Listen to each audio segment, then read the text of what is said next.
नमस्कार मित्रों, मैं कान्हा राम सैनी मेरे YouTube चैनल संस्कृत ज्ञान गंगा में आपका स्वागत करता हूं। मित्रों, लघु सिद्धांत कौमुदी के साथ साथ हम सांख्य कारिका का भी अध्ययन कर रहे थे और सांख्य कारिका में हमने अब तक 1 से लेकर के 29 कारिकाओं का विस्तृत अध्ययन कर लिया था। आज के इस वीडियो में आगे की 2 कारिकाएं यानी 30वीं और 31वीं इन दोनों कारिकाओं का विस्तृत अध्ययन करने वाले हैं।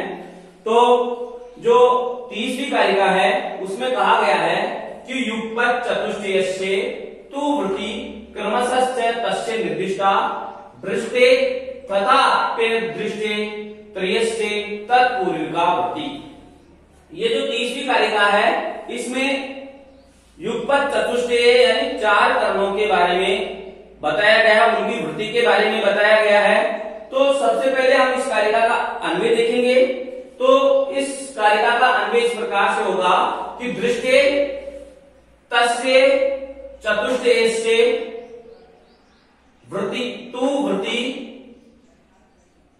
युगपत् कर्मशश्च निर्दिष्टा तथा अपि अदृष्टे त्रयस्य तत्पूर्विका वृत्ति। इस प्रकार से इस कारिका का अन्वय होगा। तो सबसे पहले मैं इस कारिका का अन्वय लिख देता हूं, उसके बाद में मैं आपको अर्थ समझाने का प्रयास करूंगा। इस कारिका का अन्वय होगा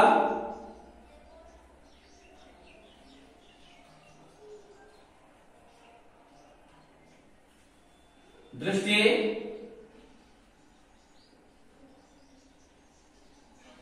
तस्य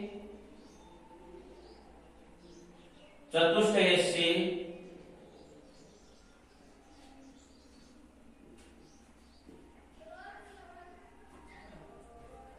सुवृत्ति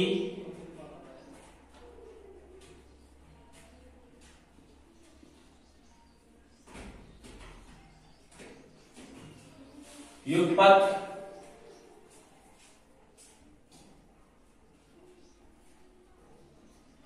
क्रमशश्च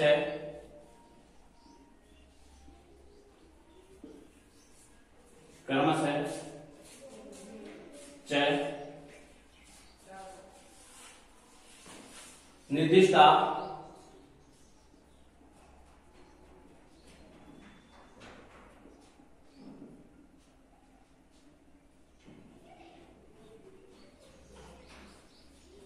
तथा अपि अदृष्टे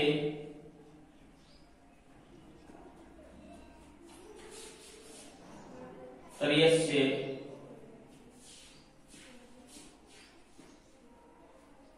तत्पूर्विका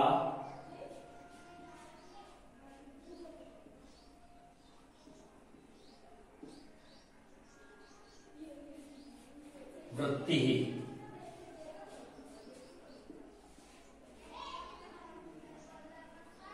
इस प्रकार से इस कारिका का अन्वय होगा कि दृष्टे तस्य चतुष्टयस्य तु वृत्ति युगपत् कर्मशश्च निर्दिष्टा तथा अपि अदृष्टे त्रयस्य तत्पूर्विका वृत्ति। इस अन्वय के द्वारा हम अर्थ समझने का प्रयास करते हैं कि दृष्टे यानी प्रत्यक्ष, यानी प्रत्यक्ष में, प्रत्यक्ष गोचर में, तस्य चतुष्टय से उन चतुष्टय का, यहां आप चतुष्टय से अर्थ होगा कि बुद्धि, अहंकार, मन और इन तीनों के साथ एक कोई भी इंद्रिय, उन चतुष्टय का, बुद्धि, अहंकार, मन के साथ कोई भी इंद्रिय, इन चतुष्टयों का, इन चारों का तु वृत्ति, चारों की तो वृत्ति युगपत् कर्मशश्च निर्दिष्टा, युगपत् यानी साथ साथ, कर्मशश्च और कभी क्रम से निर्दिष्टा, निर्दिष्ट की गई है, कही गई है।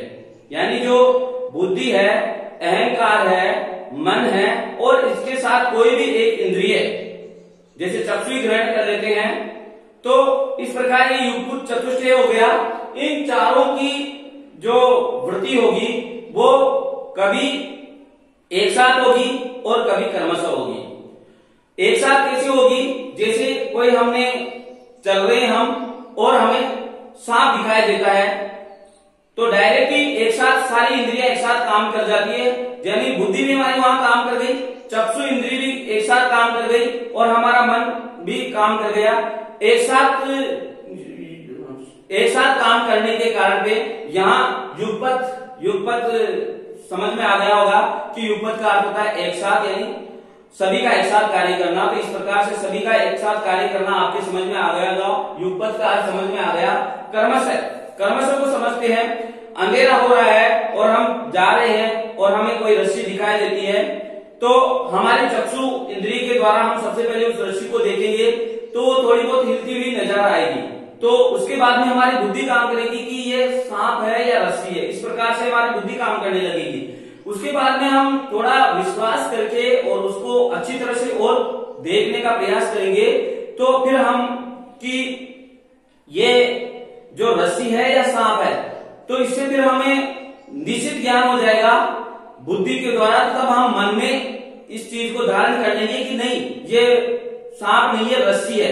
इस प्रकार से कर्मश जो ज्ञान होता है उसको कर्मश कहा गया है। युगपत ज्ञान होता है, यानी एक साथ जो ज्ञान होता है उसको युगपत के रूप में बताया गया है। तो इस प्रकार से इन चारों की यानी बुद्धि, अहंकार, मन और कोई भी एक इंद्रिय, इन युगपत चतुष्टयों की जो वृत्ति होती है वो कभी एक साथ होती है, कभी कर्मश होती है। उसके बाद में कहा गया कि तथा अपि अदृष्टे त्रयस्य तत्पूर्विका वृत्ति। उसके बाद में अदृष्ट पदार्थों में, अप्रत्यक्ष पदार्थों में, तो उन तीनों की वृत्ति यानी बुद्धि, अहंकार और मन, इन तीनों की वृत्ति तत्पूर्विका यानी जो पहले जो बताई गई है वही इनकी वृत्ति होगी। यानी बुद्धि का जो लक्षण दिया हुआ है अध्यवसाय बुद्धि, तो वो निश्चित ज्ञान ही उसकी वृत्ति होगी। इस प्रकार से संकल्पात्मक मन है तो मन का जो लक्षण दिया हुआ तो उसका संकल्प ही उसकी वृत्ति होगी। इस प्रकार से यहाँ पर इस कारिका का अर्थ होता है। इस कारिका का अर्थ मैं लिख देता हूं ताकि आपको और अच्छे से समझ में आ जाए। अर्थ प्रत्यक्ष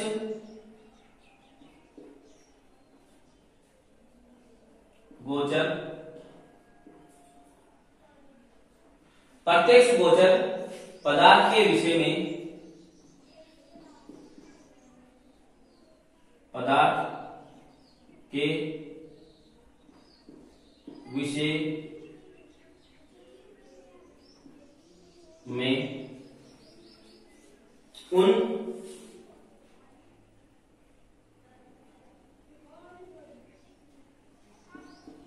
चारों की अर्थात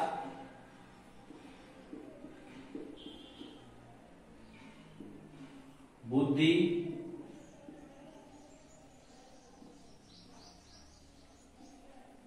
अहंकार और मन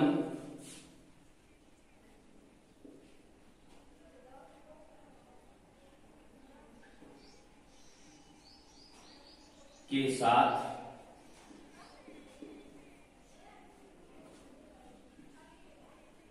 कोई भी एक इंद्रिय की वृत्ति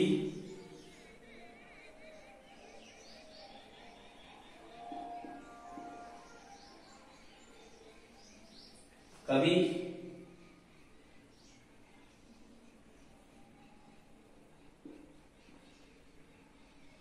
युगपत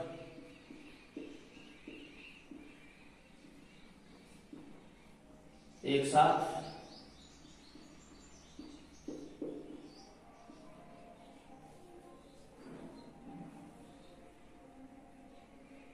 और कभी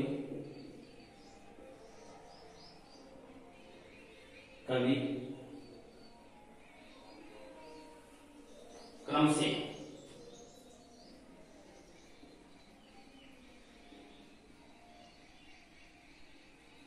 होती है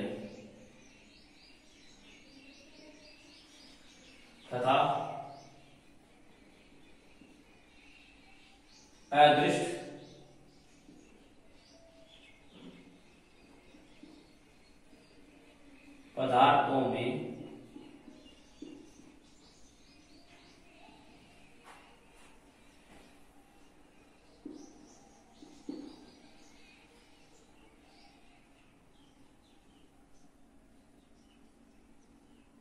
अदृष्ट तथा अदृष्ट पदार्थों में बुद्धि,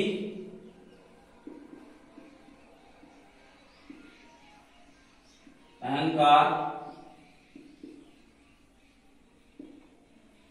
और मन, इन तीनों की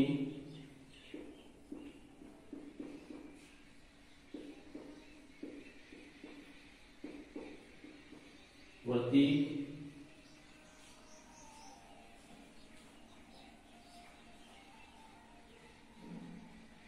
पूर्व वाली वृत्ति ही होती है। इस प्रकार से इस कारिका का अर्थ हुआ कि दृष्टे तस्य चतुष्टयस्य तु वृत्ति युगपत् क्रमशः च निर्दिष्टा, यानी प्रत्यक्ष गोचर विषय में जो चतुष्टय हैं यानी बुद्धि, अहंकार और मन, उनके साथ एक इंद्रिय, ये चतुष्टय कहा गया है। इन चतुष्टयों की वृत्ति कभी युगपत् यानी एक साथ होती है तो कभी कर्मशः होती है। सबसे पहले इंद्रिय काम करती है यानी चक्षु इंद्रिय काम करी, उसके बाद में बुद्धि, उसके बाद में मन, इस प्रकार से कर्मशः कार्य करते हैं। और अदृष्ट पदार्थों में तथा अदृष्ट पदार्थों में जो पूर्व में इनकी वृत्ति कही गई है वही इनकी वृत्ति होती है। इस प्रकार से इस कारिका का अर्थ हुआ। उसके बाद में 31वीं कारिका है, स्वाम स्वाम प्रतिपद्यन्ते परस्परा आपूत हेतुकाम वृत्तिम पुरुषार्थ एवं हेतुर्न केनचित् कार्यते करणम।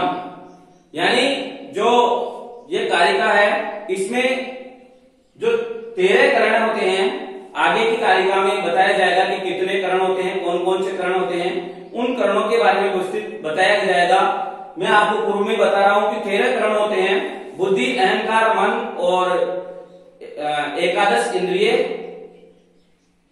बुद्धि, अहंकार, मन और 5 ज्ञानेंद्रियां और 5 कर्मेंद्रियां, इस प्रकार से 13 करण होते हैं।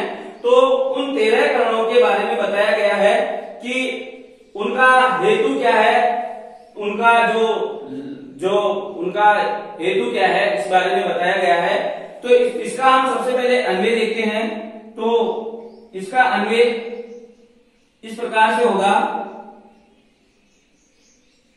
अन्वय देखते हैं। तो अन्वय इस प्रकार से होगा कि परस्परापूत हेतु काम स्वाम स्वाम वृत्तिम, परस्परापूत हेतु काम स्वाम स्वाम वृत्तिम प्रतिपद्यन्ते। तो यहां पर अन्वय होगा परस्परापूत, सबसे पहले यहां करणानि आएगा, करणानि परस्परापूत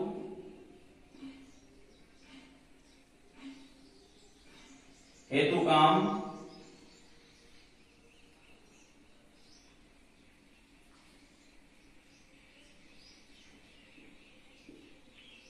परस्परापूत हेतु काम स्वाम स्वाम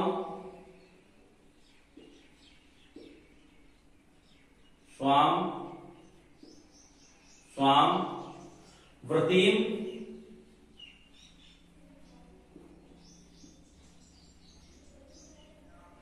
स्वाम स्वाम वृत्तिम प्रतिपद्यन्ते।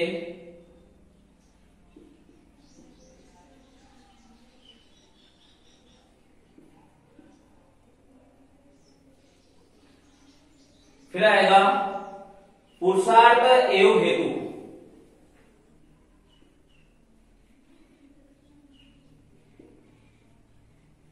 पुरुषार्थ एवं हेतु, पुरुषार्थ एवं हेतु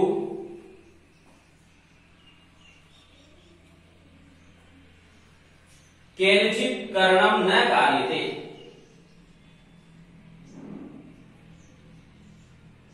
केनचित्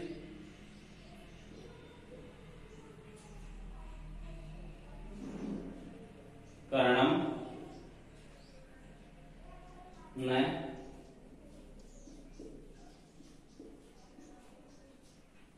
कार्यते। इस प्रकार से इसका अन्वय हुआ कि कर्णानी, यहाँ पर कर्णों के बारे में बताया गया है, 13 कर्णों के बारे में बताया गया है, इसलिए कर्णानी यहाँ पर ग्रहण करना होगा, जो इसमें नहीं है कारिका में, फिर भी हमें अर्थ लेने के लिए ग्रहण करना पड़ता है। कर्णानी परस्पर आपूत हेतु काम स्वाम स्वाम वृत्तिम प्रतिपद्यन्ते पुरुषार्थ एव हेतु केनचित् कर्णम न कार्यते।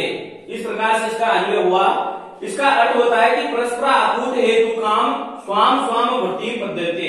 परस्पर आपूत यानी आपस में ये अपने हेतुओं के द्वारा, आपस में ये सभी करण, कर्णानी यानी सभी करण, 13 करण आपस में अपने हेतुओं के द्वारा स्वाम स्वाम वृत्तिम प्रतिपद्यन्ते, अपने अपनी वृत्ति को उत्पन्न करते हैं, अपने अपने व्यापार को उत्पन्न करते हैं। और फिर कहा गया है पुरुषार्थ एवं हेतु, और इन सभी वृत्तियों का जो हेतु है, पुरुषार्थ ही हेतु है। इन जो वृत्तियां जो है, इनकी जो व्यापार है, उस व्यापार का एकमात्र हेतु क्या है? पुरुषार्थ ही है, यानी मोक्ष प्राप्ति ही इन सबका हेतु है। केनचित् कर्णम न कार्यते, और जो ये करण है ये किसी के द्वारा इनको कार्य नहीं करवाया जाता है, ये अपने आप में स्वावलंबी होते हैं, यानी ये किसी के द्वारा नियंत्रित नहीं होते, ये स्वयं ही प्रवृत्त होते हैं। तो इस प्रकार से इस कारिका का अर्थ होता है। तो उस अर्थ को मैं लिख देता हूं।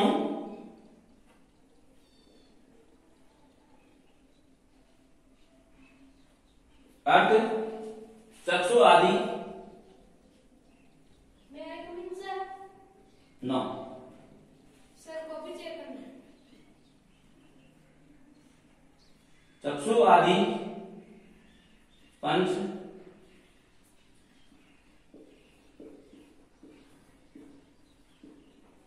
ज्ञानेन्द्रिय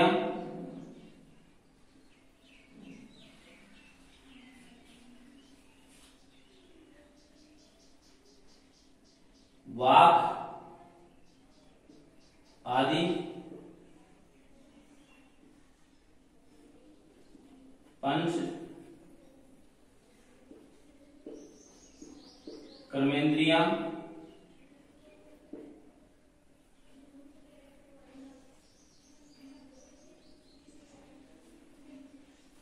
चक्षु आदि पंच ज्ञानेन्द्रियां, वाक आदि पंच कर्मेंद्रियां, बुद्धि,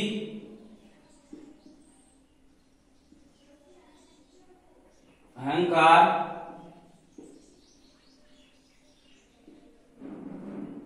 और मन,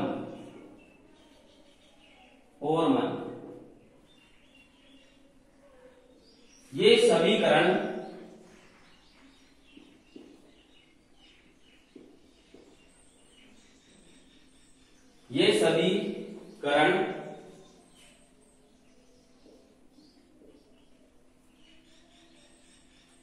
आपस में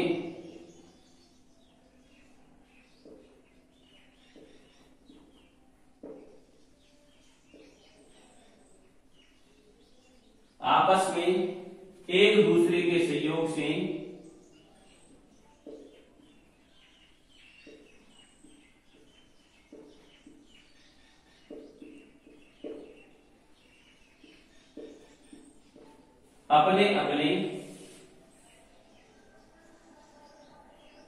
अपनी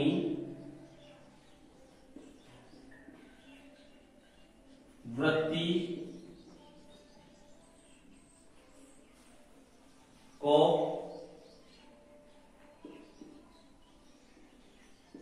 प्रतिपादित करते हैं।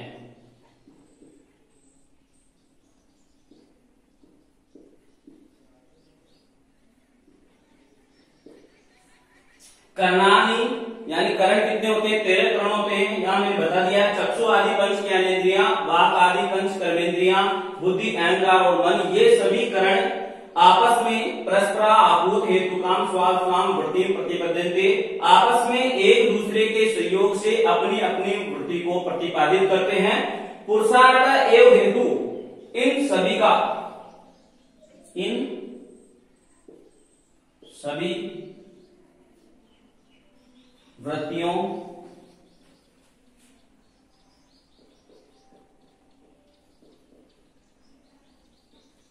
का पुरुषार्थ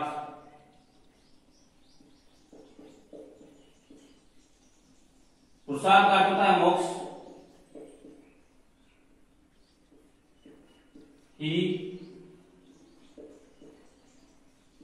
हेतु है। पुरुषार्थ एवं हेतु, इन सभी वृत्तियों का पुरुषार्थ ही हेतु है। आगे कहा केनचित कर्णम न कार्यते, यानी ये करण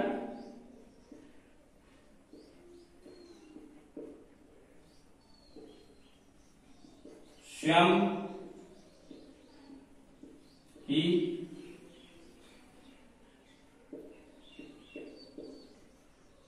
किसी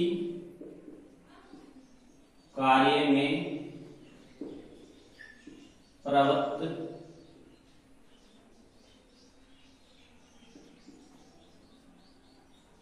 होते हैं। ये करण स्वयं ही किसी कार्य में प्रवृत्त होते हैं, किसी के द्वारा नियंत्रित नहीं होते हैं। किसी के द्वारा नियंत्रित